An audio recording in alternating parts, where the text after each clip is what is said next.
Hello friends, मैं आशीष श्रीवास्तव अपने YouTube channel पे आप लोगों का स्वागत करता हूं। जैसा कि जेएनयू में हिंदी एंट्रेंस एग्ज़ाम जो कि पार्ट 2 हम लोगों ने देख लिया था 50 क्वेश्चन तक। चलिए नेक्स्ट पार्ट हम आगे देखेंगे और इसके जो आंसर हैं वो बेसिकली ये एनटीए द्वारा जो जारी किया गया आंसर की है वही है। इसमें अगर आप लोगों को जो है इसमें जो आंसर सिलेक्ट कर रखा है वो जो कैंडिडेट ने एग्ज़ाम दिया है उनका आंसर है। इसको आप करेक्ट आंसर मत मानिएगा। मैं जो आंसर आपको बता रहा हूँ वो आंसर मैंने जो एनटीए ने जेएनयू के आंसर की के द्वारा जो है उसके अकॉर्डिंग जो है जारी किया उसका है। और ये इसमें जो आंसर दिया, आंसर गिवन बाय कैंडिडेट, जो कैंडिडेट था उसने आंसर दिया है। तो ये किसी बच्चे की जो है क्वेश्चन पेपर है। चलिए शुरू करते हैं। तमस उपन्यास में तमस का प्रतीकार्थ क्या है? तमस उपन्यास में तमस का प्रतीकार्थ क्या है? यहाँ पे 4 ऑप्शन है। पहला ऑप्शन है इंसानियत, दूसरा है संवेदना, तीसरा है अमान, चौथा है अंधकार। तो इसका जो करेक्ट ऑप्शन होगा वो होगा ऑप्शन नंबर 4, तमस जो है अंधकार का प्रतीक है। तो इस क्वेश्चन नंबर 52, शिखर मूलतः विद्रोह का आख्यान है या किसका कथन? यहाँ पे 4 ऑप्शन है। पहला ऑप्शन नंदुलारे वाजपेयी, दूसरा ऑप्शन है रामस्वरूप चतुर्वेदी, तीसरा है नामवर सिंह और चौथा है डॉक्टर नगेंद्र। तो इसमें जो है शिखर मूलतः विद्रोह का आख्यान है, इसका जो करेक्ट ऑप्शन होगा वो होगा रामस्वरूप चतुर्वेदी। इसका ऑप्शन नंबर 2 सही है। मैं आपको बार बार बता रहा हूँ, इसमें जो लिखा है आंसर गिवन बाय कैंडिडेट, तो ये जिस कैंडिडेट का पेपर है उन्होंने ये आंसर दिया है। मैं आपको करेक्ट आंसर बता रहा हूँ, आप उसके अकॉर्डिंग अपने आंसर चेक कर सकते हैं। क्वेश्चन नंबर 53 रज्जब किस काव्यधारा के कवि थे? रज्जब किस काव्यधारा के कवि थे? तो यहाँ पे 4 ऑप्शन है। पहला ऑप्शन है संत काव्यधारा, दूसरा राम काव्यधारा, तीसरा है प्रेम काव्यधारा और चौथा है कृष्ण काव्यधारा। तो रज्जब जो है वो थे संत काव्यधारा के कवि। इसका ऑप्शन नंबर 1 सही है। क्वेश्चन नंबर 54 दे रहा दीपक जलकर फूल रोपी उज्ज्वल प्रभा पताका अंधकार ये हूल। उक्त का पंक्ति किसकी? तो यहाँ पे 4 ऑप्शन है। बद्रीनारायण भट्ट और माधवी वर्मा, मुकुटधर पांडे, श्रीधर पाठक। तो इसका जो करेक्ट ऑप्शन होगा वो होगा बद्रीनारायण भट्ट। तो इसका ऑप्शन नंबर 1 जो है सही होगा। क्वेश्चन नंबर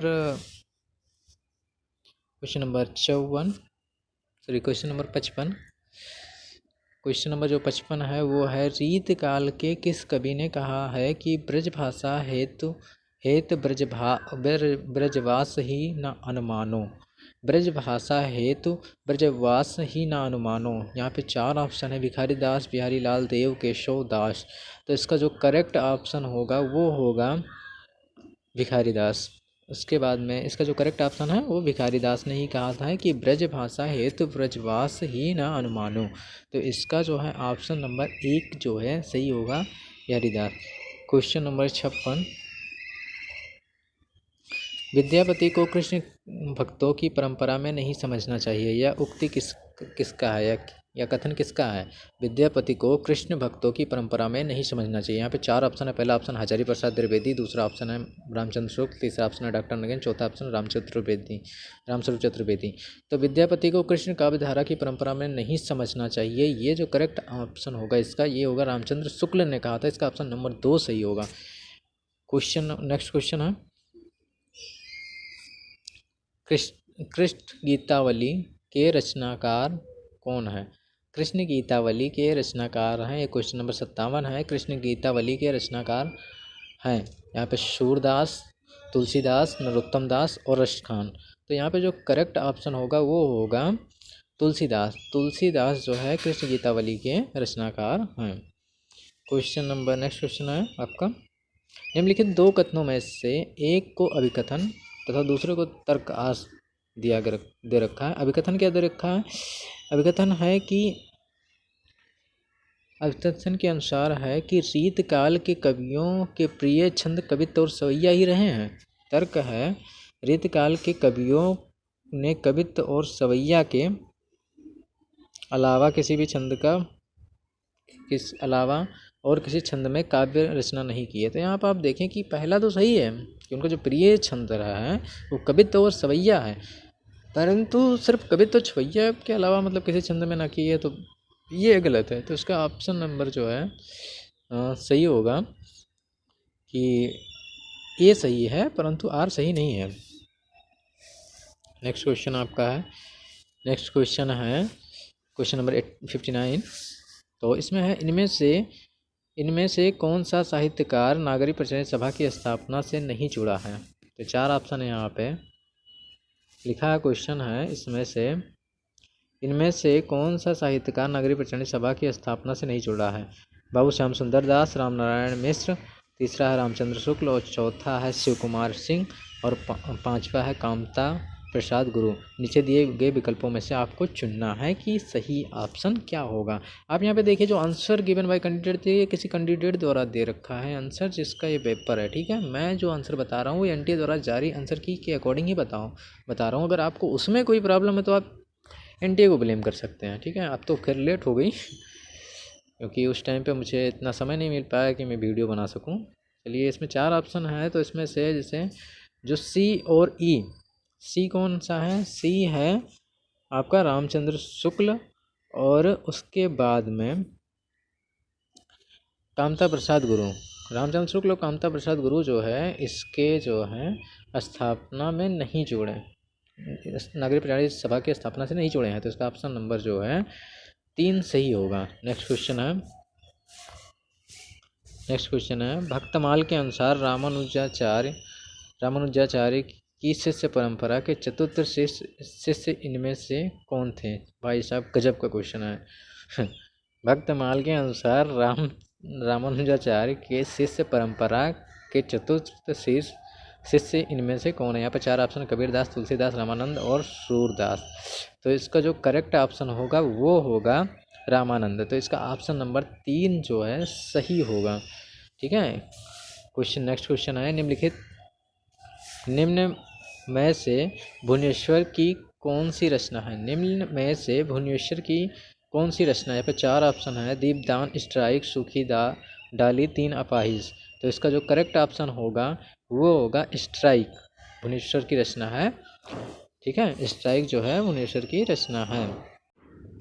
क्वेश्चन नंबर 62, यहाँ पे अभिकथन और तर्क का क्वेश्चन, को थोड़ा समझ के कीजिएगा। ठीक है, तो इसमें लिखा कलाकार में सौंदर्य की उत्पत्ति होती है, और जो तर्क दे रखा भावक में सौंदर्य की पुनरुत्पत्ति होती है। उपयुक्त कथनों के आलोक में निम्नलिखित में से कौन सा कथन। जो अभिकथन दे रखा है कि कलाकार में सौंदर्य की उत्पत्ति होती है, और तर्क इसमें दे रखा भावक में सौंदर्य की पुनरुत्पत्ति होती है। तो इसका जो यहाँ पे 4 ऑप्शन दे रखा, तो आप ये देखिए कि इसका जो है दोनों सही है, दोनों जो है इसका करेक्ट है, मतलब अभिकथन भी सही है और तर्क भी सही है। ठीक है, और एक आर की व्याख्या, यानी इसका ऑप्शन नंबर 1 ही जो है सही हो जाएगा। क्वेश्चन नंबर 63, इसमें मैचिंग करनी है। अब ए को बी से जो है मैच करना है यहाँ पे अभी। ठीक है, तो एक तरफ रचनाकार के नाम है और दूसरी तरफ रचनाओं के नाम है। तो यहाँ पे आप सबसे पहले देखिए कि तुलसीदास की जो रचना है इसमें से वो है दोहावली, यानी पहले का चौथा हो गया। ईश्वरदास की जो रचना है वो सत्यवती कथा है, और अग्रदास का ध्यानमंत्री और नाभादास का भक्तमाल, यानी डी का दूसरा, यानी कि इसका जो करेक्ट ऑप्शन होगा ऑप्शन नंबर 3 सही होगा। नेक्स्ट क्वेश्चन, निम्नलिखित में से किस आलोचक ने अनुमान किया है कि चंद ने रासों की रचना सुखसुखी संवाद के रूप में की थी। किस आलोचक ने अनुमान किया है कि चंद ने रासों की रचना सुखसुखी संवाद में की थी। इसका 4 ऑप्शन है, पहला ऑप्शन रामानंद, दूसरा ऑप्शन महावीर प्रसाद द्विवेदी, तीसरा ऑप्शन राहुल संस्कृतियाँ और चौथा ऑप्शन है हजारी प्रसाद द्विवेदी। तो इसका जो करेक्ट ऑप्शन होगा वो होगा भाई साहब हजारी प्रसाद द्विवेदी, ऑप्शन नंबर 4 जो है सही है। नेक्स्ट क्वेश्चन, रामचरितमानस इनमें से किस भाषा का काव्य है। रामचरितमानस इनमें से किस भाषा का काव्य है। अवधी, भोजपुरी, ब्रज, मैथिली। तो ये बहुत ही इजी क्वेश्चन ही, कहीं कहीं इजी भी पूछ लेता है। क्वेश्चन नंबर 65 जो है, रामचरितमानस इनमें से किस भाषा की रचना। तो ये अवधी भाषा की रचना है। आमतौर पर सब जितने भी हिंदी पढ़ने वाले हैं सबको भी लगभग पता होगा। क्वेश्चन नंबर 66, इनमें से कौन सा उपन्यास सांप्रदायिक दंगों को आधार बनाकर लिखा गया है। इनमें से कौन सा उपन्यास सांप्रदायिक दंगों को आधार बनाकर लिखा गया है। शहर में कर्फ्यू, परिशिष्ट, अलमा कबूतर, मुझे चांद चाहिए। तो इसका जो करेक्ट ऑप्शन होगा वो शहर में कर्फ्यू, इसका ऑप्शन नंबर 1 जो है वो सही होगा। नेक्स्ट क्वेश्चन है, निम्नलिखित सूची 1 को सूची 2 से मिलाना। एक तरफ जो है आचार्य हैं, दूसरी तरफ उनके जो है ग्रंथ लिखे गए हैं।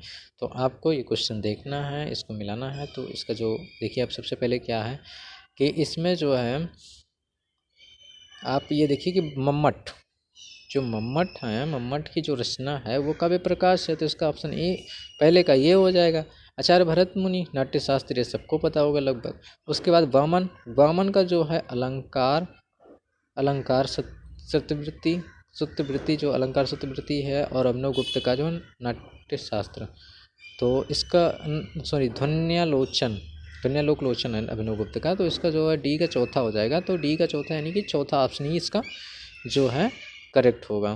क्वेश्चन नंबर 68, क्वेश्चन नंबर 68 जो है कि मानस का हंस उपन्यास किस कवि की जीवन पर आधारित है। मानस का हंस उपन्यास किस कवि के जीवन पर आधारित है। यहाँ पे 4 ऑप्शन है। पहला ऑप्शन है सूर, दूसरा है कबीरदास, तीसरा तुलसीदास और चौथा रैदास। तो मानस का हंस जो है तुलसीदास जी के ऊपर लिखा गया। इसका ऑप्शन नंबर जो है 3 जो है सही होगा। नेक्स्ट क्वेश्चन, किस आलोचक ने कहानीकार प्रेमचंद्र से उपन्यासकार प्रेमचंद्र को श्रेष्ठ माना है। किस आलोचक ने कहानीकार प्रेमचंद्र से उपन्यासकार प्रेमचंद्र को श्रेष्ठ माना। यहाँ पे 4 ऑप्शन है। पहला ऑप्शन है नामवर सिंह, दूसरा ऑप्शन है रामविलास शर्मा, तीसरा ऑप्शन है नरमल वर्मा और चौथा ऑप्शन नलिन बिलोचन वर्मा। तो इसका जो करेक्ट ऑप्शन होगा रामविलास शर्मा, ऑप्शन नंबर 2 सही है। Next question, question number 70। इसमें जो है अभिकथन और तर्क दे रखा है। यहाँ पे आपको वो बताना है कि अभिकथन और तर्क के क्वेश्चन जो है। तो आप देखिए कि आचार्य शुक्ल के अनुसार गोस्वामी तुलसीदास के काव्य में कल्पित घटनात्मक प्रसंग कम पाए जाते हैं। आचार्य शुक्ल के अनुसार गोस्वामी तुलसीदास के काव्य में कल्पित घटनात्मक प्रसंग कम पाए जाते हैं। इसका जो तर्क दे रखा है कि आचार्य शुक्ल के अनुसार तुलसी की प्रतिभा नवीन प्रसंगों को लेकर चलने वाली है, बने बनाए प्रसंगों की उद्भावना करने वाली नहीं है, नवीन प्रसंग को लेकर चलने वाली है। तो इसके जो है आपको करेक्ट ऑप्शन बताना अभिकथन और तर्क में। तो आप देखिए कि पहला सही है, ठीक है। आचार्य शुक्ल के अनुसार जो है गोस्वामी तुलसीदास के काव्य में कल्पित घटनात्मक प्रसंग कम पाए जाते हैं। इसका पहला सही है, लेकिन आर जो है तर्क इसका नहीं सही है। इसका जो करेक्ट ऑप्शन होगा ऑप्शन नंबर 3 सही होगा।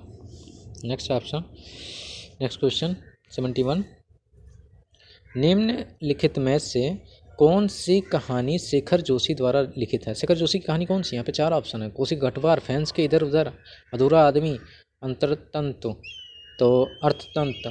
तो इसका जो करेक्ट ऑप्शन होगा शेखर जोशी की। तो यहाँ पे मुझे लगता है कि सारे लोग बता ले जाएंगे। तो इसका जो करेक्ट ऑप्शन है वो कोसी का घटवार होगा, ऑप्शन नंबर 1 सही है। नेक्स्ट क्वेश्चन है, निम्नलिखित में से एक तर्क है और दूसरा जो है, पहला तर्क है और दूसरा जो है, पहला अभिकथन दूसरा तर्क है। तो यहाँ पर देखेंगे पहले, रामचंद्र शुक्ल के अनुसार रीत ग्रंथों के कर्ता भावुक, ठीक है, सहृदय और निपुण कवि थे। रामचंद्र शुक्ल के अनुसार रीत ग्रंथों के कर्ता भावुक, सहृदय और निपुण कवि थे। अन्य दूसरे कवि भावुक, सहृदय और निपुण नहीं होते थे। तो इसका जो करेक्ट ऑप्शन होगा, देखिए आप यहाँ पे सिंपल सा देखो क्वेश्चन में ही हिंट दे रखा है, ठीक है, कि पहला सही है दूसरा गलत है। अभिकथन तो सही है, तर्क गलत है इसका। तो पहले ही ऑप्शन जो है यहाँ पे आराम से सही होगा। नेक्स्ट क्वेश्चन, ठीक है, नेक्स्ट क्वेश्चन जो होगा आपका क्वेश्चन नंबर 73। तो नई कविता की भूमिका आलोचनात्मक पुस्तक किसकी है। बहुत बढ़िया क्वेश्चन है। नई कविता की भूमिका आलोचनात्मक पुस्तक किसकी है।